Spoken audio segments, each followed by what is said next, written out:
Hello, everybody. Welcome to Somin. We have Subin today. He's going to talk about creating an input method for GNU Linux from a product perspective. Subin is an amazing developer. I got to know that he is coding since 11 years old. Please give him a big round of applause. Hello. From a product perspective, what I mean is that when you make a product, you have a product manager, you look into the eyes from the user side to see how it should be, how useful it should be when you develop or release a product into the world. So this is an experience from like past 7-8 years developing the same software and how it is at the moment. So I am using Asahi Linux in my MacBook to do this presentation. It doesn't have HDMI support. So I'm streaming this from this laptop to a Jitsi stream here, which is going through the HDMI. I want to take a moment to shout out to the Asahi Linux developers for making this possible, that I can now do full Linux on MacBook. Okay, so my name is Subin. I've been coding since long back, like in 2011. I worked on a lot of things, web development, systems, and so on. But making things is like my primary thing. And this Varnam project is what I'm talking about, is my primary side project since 2020. And the domain is varnamproject.com. So the product is called Varnam. It's pronounced in Indian language Varnam. Varnam means colors in most of the Indian languages. And it's colors because India has a lot of languages. So we are like supporting many Indian languages at the moment, like 12, 13 languages. So hence why I believe it's called name Varnam. So it is a transliteration library in its first and foremost. It's a cross-platform transliteration library. So what transliteration means is that if I type in, giving an input HALO, according to the sound, HA means ha, hello. So it will transliterate exactly to the language. And if I give like something like Spanish, Spanish, so it will exactly transliterate according to the sound. And it is also an input method. So the primary need for this transliteration library was to type languages on your system. And what is an input method, I guess I will explain as well. Simply, it's a method to inputs. I can show a quick demo here. So I am on Fedora here. I can switch the language at the bottom, and I can put it to Varnam Malayalam. And when I do so, I will type in the English characters here. So like I said before, HALO. In sound words, it will be hello. So I can type it that, I can press, and I can just type and so on and on. So I can just easily type Malayalam language on my system. So this is basically an input method. It's a method to allow inputs. Okay, yeah. So every operating system provides their own APIs to implement input methods. So this is like a thing because English is not the primary language of computers. It's a wide variety. So there's like multiple ways how you can type your language on your system. This input method where you show the suggestions is a specific type of input system, and every operating system provides the APIs to develop it for their systems. And this is how it looks like in macOS. Varnam is currently available in macOS, Linux, and Windows. And this is how it will look on macOS. Same concept, same things, just the UI is different. So it's currently available in GNU Linux, as in it's available on almost all the platforms. It's now in macOS. I use it on macOS and GNU Linux. Windows is an experimental one, but there is a version available. And on Android, we have it in this force keyboard called Indic keyboard, which was also created for supporting multiple Indian languages. And recently, it is now available in GNOME's Forge. So when you have a GNOME Forge phone, you can type in English as well as Indic languages now. We call it Indic languages because the Indic language will have Nepali as well, which is a different country. You can't really call it Indian languages. It will be Indic languages because it has influence of Indic here, because some grammar rules are kind of similar. Even in Sri Lanka as well. So Indic languages is the whole concept. Now, as I said before, every operating system has its own way to implement the input methods. Now, GNOME by default has this thing called ibus, which is the input bus for GNOME. And for GTK applications, it has a really good support. So what I showed here, I type here, this is VS Code. So in VS Code, I believe it's using GTK with Electron. So it has good support here, so you can actually type in here pretty fine. Now, there's another alternative of an input method in Linux. It's called fcitx, and it was primarily made for KDE, Qt, because GTK, ibus and GTK was not really smooth back in the time, so it was created from China, and it was mostly made for KDE and Qt. It also was good with GTK apps, so if you use fcitx, you can have like good compatibility on Linux because it will work with both GTK and Qt apps just fine. So ibus has some issues here and there with Qt. Now, since I'm making an input method, the primary goal is how to make it the most convenient. That should be how a product perspective should be thinking about, how to make it the most convenient. And it is from the perspective of the developers who is making the input method as well as for the users, how to make it convenient on both the sides. Now I will give a background of Varnam. So Indic languages, I should have typed it Indic languages can be typed with using in-script layout. So what in-script layout means is that the keyboard that you see, it will be having different characters mapped into it. So you can type it in this way, and it will like the characters will directly come instead of English. Okay, there's a bug. No, okay. So that's how in-script keyboard works. That is, I believe, I've been chatting with many people here in different languages. I see Portuguese people are typing with their own keyboards. There's no extra input methodization or anything. And I saw the same with Japanese as well. So that is one way to do it. So you can directly type it into the keyboard. Now, in the case of Indic languages, in-script is a bit difficult because in my language, Malayalam, the south of India, there's about 56 letters. 56 letters combined together form different conjuncts as well. So it is difficult to represent all of them in a keyboard. So currently we have this keyboard called Purna, which is a Malayalam keyboard. And in that keyboard, so there are like 4 layers of text. So we can use Control Option and Control Option Shift to get those 4 layers together. And it's a bit complicated when you come with Indic language because you need to learn those 4 layouts together. And people usually use this tool called Google Input Tools, which is pretty famous in Kerala or in person in Indic. So basically you can try it out in Google Input Tools here. I can choose the language, and I can get the same format. Is it translating? No, that's not working. It is supposed to work. Yeah, there we go. So I can type in here. The suggestions are supposed to come. And you can see how it is not really reliable in the sense because you need to type it and it's not working.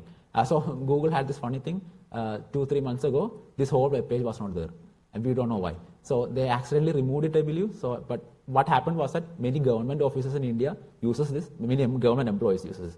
So without this tool, they won't be able to type their language, which is pretty funny because now you're relied on Google to type your own language. So essentially what I call this is that it's a pencil, right? You're writing a language, it's a pencil. So the pencil should be under the control of the user itself. It should not be under the control of anybody else or anybody else external. Because if Google is having a control of your pencil, you really can't write. If you compare the concept with an actual pencil, you won't need someone else's control over the pencil. So you can't really depend on the centralized services for this. So that was funny because this whole website was not there. And Google is very infamous for killing products. So that's not a good way to do. So this is how people use it. So they will type it on the desktop version here. They will copy paste it to the place that is where it is needed. And so it was my personal problem because I needed a tool to type Malayalam. So this was my own personal problem to type Malayalam. So that was my primary goal. I needed a tool to type Malayalam because I was very active online. I needed to type the language, so I needed a tool for myself. That is my primary goal. So in Kerala, so this is the southern part of India. This is where the last DebConf happened in Kochi. So Kerala has been using Debian-based operating systems for the past 15 years in schools. I grew up with Debian in school, and so that's how I all got into the system. So even if I make this tool, it will be helping other people as well who is also on Debian.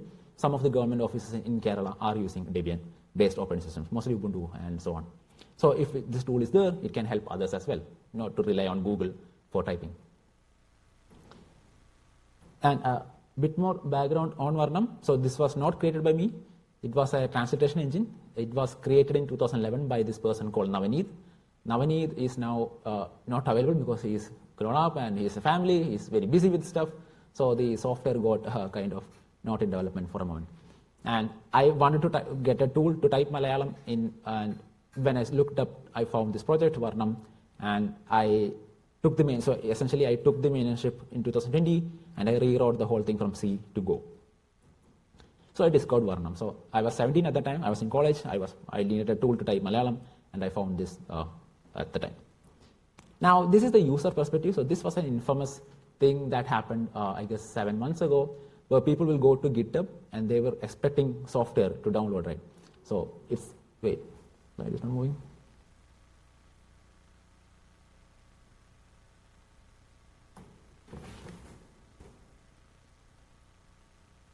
Let me just restart.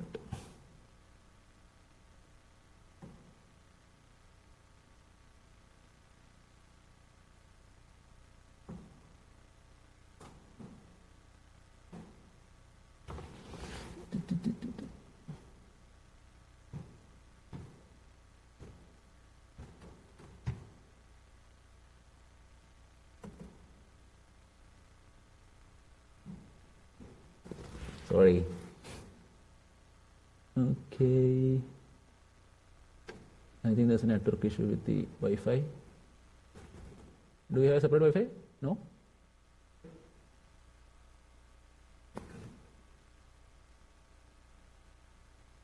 Wait. The problem is not with that. Oh, that's bad. Hopefully I have enough time. Eduroam.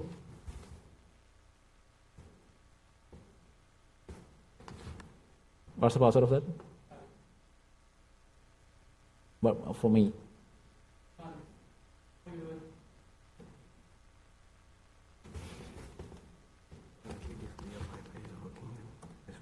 No, I think the problem is with this Wi-Fi.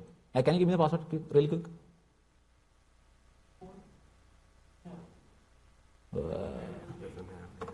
I don't have any other internet for now. DebConf.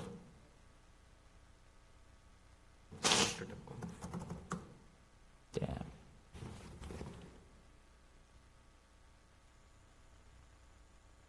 Let's connect to DebConf here also.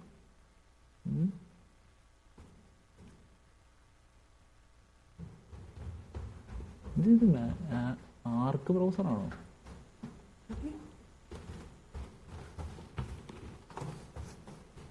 Is there a different hotspot for you? Yeah, give me that hotspot. Hotspot.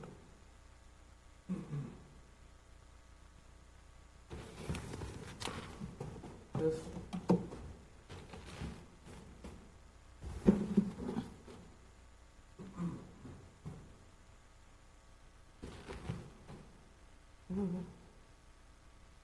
Micro S23.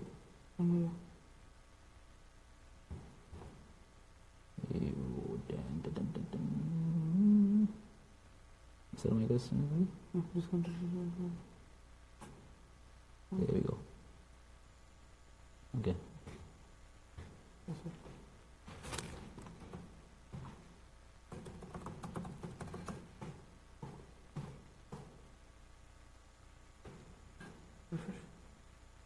Yes. Join it? Yep, it's joining. Yep. Share my screen. There you go. Got it?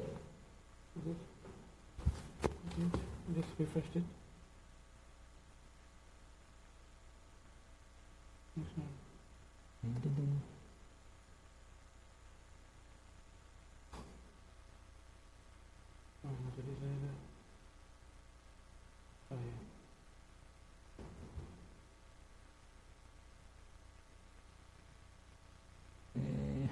Can't try DebConf. Yeah, because I'm on the. Wait. He's connecting. Yep, there you go.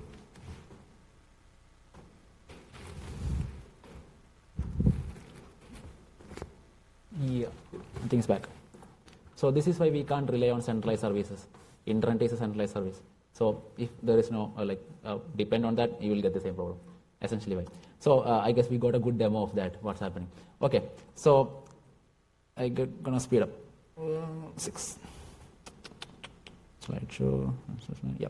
So I discovered Varnam. I was 17 at the time, and yeah. So this is the user perspective that I was talking about. When you go to a GitHub project, essentially you won't see the download button there. You see the source code, and this was a frustration rant by a person. This was very viral on Twitter 7 months ago. Where is the download button? I need the exe file. Where is the exe file? So that is how users see the whole GitHub thing. So mostly the projects that we make on side projects on GitHub, they don't really care about the code. The users really care about the product, right? So that is the thing. So where is the code? I mean, why is there code is the question. Make a exe file and give it to me. The second point is also very crucial. These people think that everyone is a developer and understands code. No, that's not the case. The end user doesn't really know what code is. And so why is there code? So give an exe file. So I agree with the person, because when I was not a coder, I realized the frustration because I just need a download button. Where is the download button? So this was also how Varnam was initially when I found it. This was the installation process. I download the thing, I compile it myself, I should install it myself. I had no idea what to do. And I don't know, like I needed a tool to type, and this feels complicated enough that people don't want to use it. Me didn't want to use it. So I found out the maintainer via Telegram, a bit of stalking I would say. So I found the maintainer, found his Telegram ID, sent him the direct message, how to install, why is this thing not working, those kind of questions I directly asked Navaneeth at the time. And he was in a busy state at the moment, so I always didn't get replies quick, but he was helpful enough so that I was able to use Varnam. So I started making the README changes initially. So I could see that the documentation could have improvement. I could start making README changes as to how to download, at least putting a download button, how to properly install the whole thing. So that's how I started contributing. It was fine, all right, but it could be better, and that's what I thought. Like the new user, how a new user comes into the picture, what would be the easiest way for them to use the whole thing. So that's when the pandemic happened, 2020, and I didn't have college because online classes was pretty, there was nothing much. So I had a lot of free time, so I thought maybe I should really give it a go and improve the whole thing. So now I come to a developer perspective. The developer perspective is that software should be easy. Software should be able to be built easy. Maintenance should be easy, and so Varnam was written in C, and it was very difficult to maintain. It was difficult to maintain because it's C, and when you have external dependencies on C, it is very difficult to manage. And the other thing that I learned through the process is that you should have as least dependencies as possible. Okay. Damn centralized services.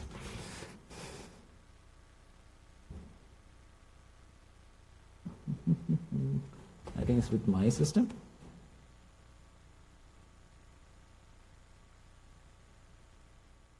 The Wi-Fi is there, right? No, the hotspot.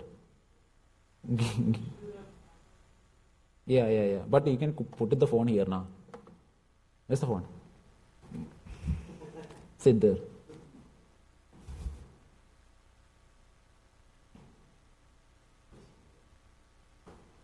Yes, I think.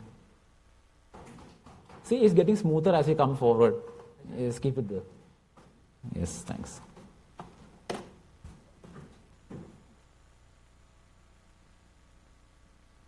Or it's not. Can you connect to the mic between the Mac? Yeah, I am. In my Mac.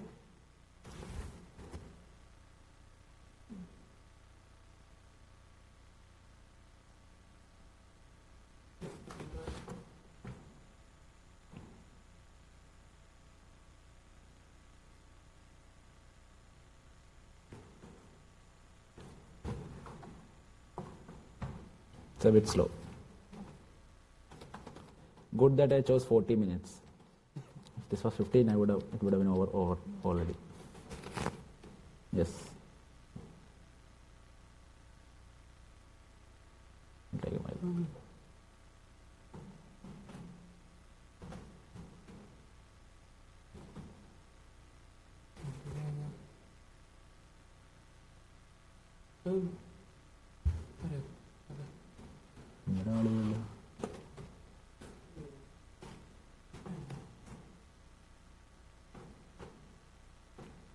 Am I back again? Yes.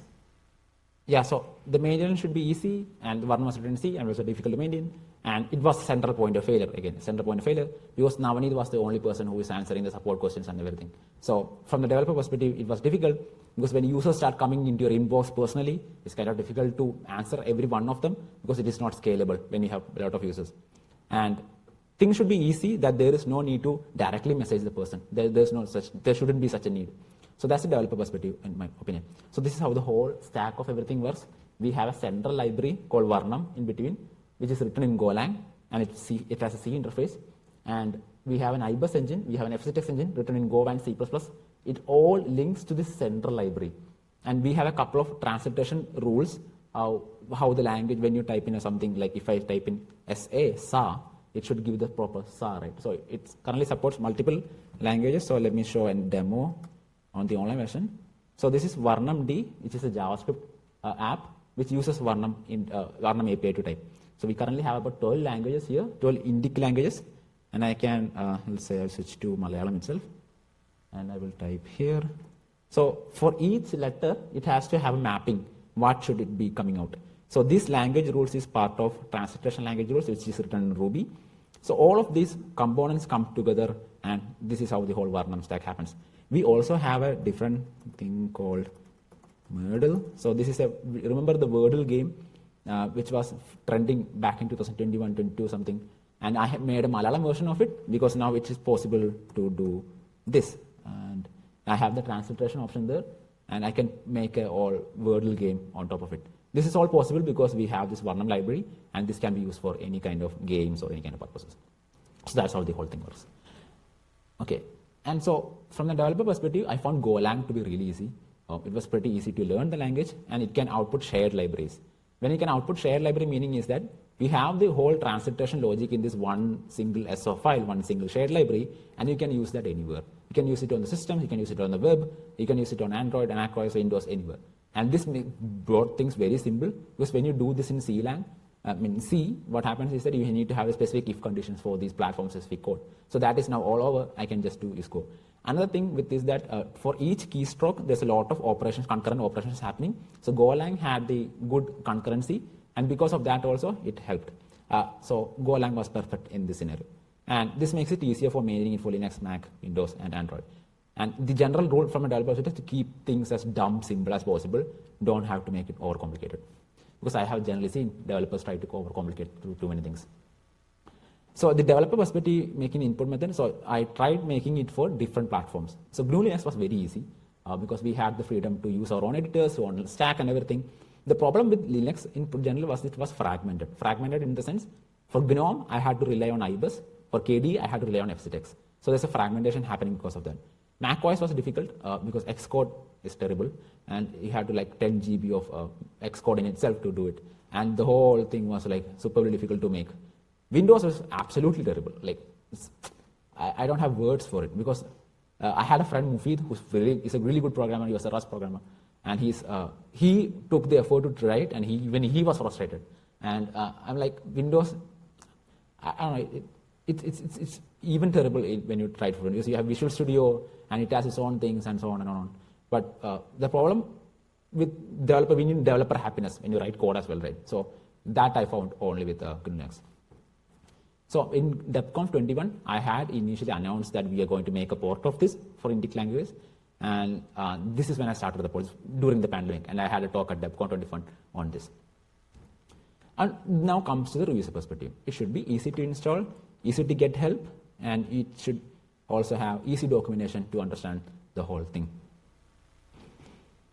Now, the user perspective is the next part. So we can talk about developer happiness, one thing. Second is user happiness. In the case of user happiness, to install the whole software. So in the GNU Linux, it's all right. If you have the packages in Debian, you can just do sudo apt install Varnam, and you can install it. And in the case of macOS, it's even difficult because you need to be rich to develop apps for macOS, I would say. In macOS, there's a security thing where you have to sign the application. And for that, you need the Apple developer account, which is $100 per year, which means you have to be rich to develop for macOS. You have to pay $100. And for a side project like this, that is not easy at all.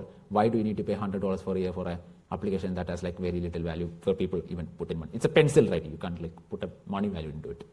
And macOS has its own security problems with notarization that if you want to try to override it, it's even difficult. So what we currently do at the moment for Mac is that we have a set of instructions where we ask the user to open the terminal, which is terrible in a US perspective. So, but that is the only way we could have done it on macOS. So we ask the user to download the package, and open the terminal, code sign the whole thing.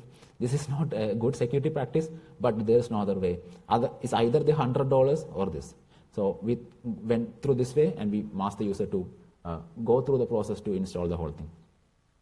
Windows, it was easy because you can install virus easily on Windows as well. So you can just randomly install anything, and Windows was all right in easy installation part. And the problems that I talked about before, how we do this whole thing, I will show you the demo. So in the case of Linux, it's pretty easy, the installation. We just have one curl script. We just run this. Let me try. I will just put in the curl script here and then have an installation process. So the installation process is very easy. We first install the package, and I will say start step 1, yes. And the next step will be the language support. Okay, I think this is for Arch, this is for, since this is a MacBook. Anyway, this is another bug, but anyway, so they have a proper installation process like how you see in Windows, where you ask for the questions, install this, what languages do you need?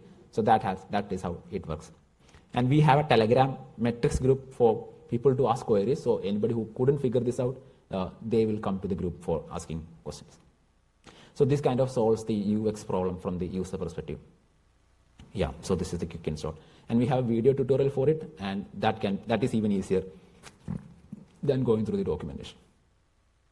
So this problem is solved. There is a download button. We have the download button. So that problem is solved.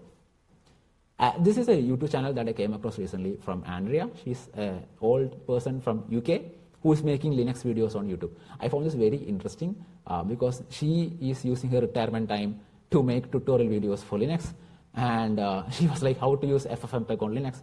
She uses a terminal and she gives you a direct step-by-step process on to how to use it, which was pretty interesting because video tutorials are really effective in communicating things to the user, and this person was teaching Linux for the person. And this got also viral on Twitter. She got like 1 million views within a short period. She's still making tutorial videos for Linux. So video tutorials are very effective is what I learned instead of doing a direct documentation. And we have installed videos for GNU Linux and macOS, and people discover these videos through YouTube and other platforms, and they will discover the software itself. And most people can follow it easier than written documentation. Okay, but now the thing is that this was all in 2017, 2020. X11 was the main thing. Now, after Wayland, what happened was that desktop environments got fragmented. So we have GNOME on one side, KDE on one side, Sway on another side. Everybody is getting fragmented. So you can't use tools on the other side. Like previously, you could use KDE's things on GNOME. You could use GNOME's things on KDE. That is not possible anymore. And the problem with ibus now is that it doesn't work in some DEs like Sway, and it doesn't. And ibus has specific bugs for KDE Wayland. This will take a while to get fixed. I guess this whole Wayland transition will be getting to the point where X11 was maybe, I guess, another 10 years maybe to get the things where it was before. And this means that we have to work more because this OS this DE that I'm using is Sway. I like the tiling environment, but I can't now type Malayalam again. So the same problem happens again because I now can't type Malayalam on Sway because it is not supported by ibus. So that brought us to bring into fcitx. So I wanted to type Malayalam on Sway, but I can't. Now we are all reinventing the wheel. So aside to ibus, now we had to make an fcitx engine because fcitx has API support for Sway, KDE, and GTK. The maintainer of fcitx is pretty good. They're actively maintaining the whole thing. Because the thing is that these are being developed in China itself, because China, I believe, is needing this whole tool set. So they are actually, it's their personal problem to develop it for themselves. So there's actual maintainership happening in fcitx. My friend Anub made the fcitx engine for Varnam in C++, and he got it packaged for Debian 4 days ago. It is now available in Unstable. And I want to give a special shout out to Anub for making it possible, and the Debian input method team for packaging it. So it's currently available in Unstable. And so the Varnam packages at the moment in Debian, the end goal is to be as easy as possible to install it. So it should be as easy as sudo apt-get install Varnam and sudo apt-get install fcitx 5 Varnam, so that you can easily type in Varnam. You can easily use Varnam on that. So we are going to achieve this goal in the next matter of months. So I guess maybe in Ubuntu 26 LTS release, we can have this. So when that happens, it can be directly used on our systems pretty easily. So that's the end goal that we're focusing on. So I have a couple of maintainers now. Anub is with me, Mufid. They're like people coming into the community, seeing this. So there's activities happening. I also want to give a thanks to Guido for packaging Varnam. Guido was really helpful in packaging the whole thing, and he's what developed it for GNOME Forge. So now it's possible to type Indic languages on GNOME Forge. Thanks to Guido for packaging the whole Varnam stack. And yeah, thanks Guido. So this started as a single user. I was the personal one single user who started using this whole problem, and I made the thing for me. That was it's kind of, I call it selfish free software because I made it for myself. It was not a goal for like an end user, but since I made it for myself, it might help other people as well. So what recently, this was the thing that happened 1 month ago. Some people were asking questions in the Varnam Telegram group, and I didn't have to answer. Other people who are using Varnam was able to answer the question, so there's no central dependency on me anymore, because now other people are also using the software. They will answer the queries. And I recently learned that in Kerala police stations, some people are using Varnam inside the police offices. And that was pretty amazing. So now we have government dependency on the software as well. So this means that it's getting serious. So I have to be more careful in doing things. And these people usually what happens is that they directly message you personally to solve queries, but I'm trying to redirect them all to the group itself so that I don't have a single point of failure if I cannot respond. So that is another perspective on the customer support perspective that I'm thinking about. And it is now being used in some Kerala government. I've noticed in the API server that some Kerala government websites are even now using it. Some online applications are using it, and some government offices are using it. I recently come to know of when some people say this, so this is being used.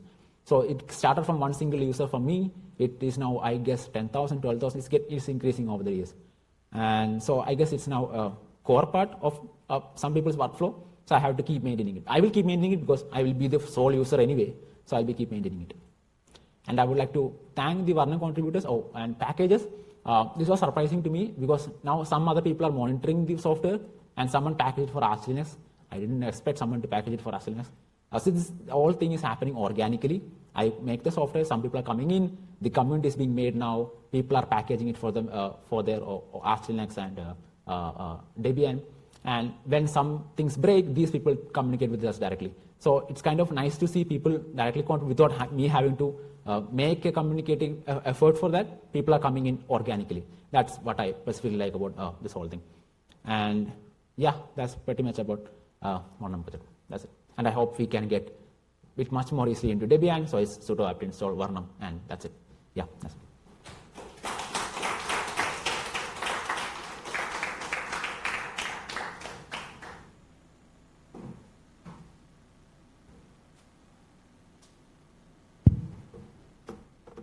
Hey, any questions? You can raise the hand.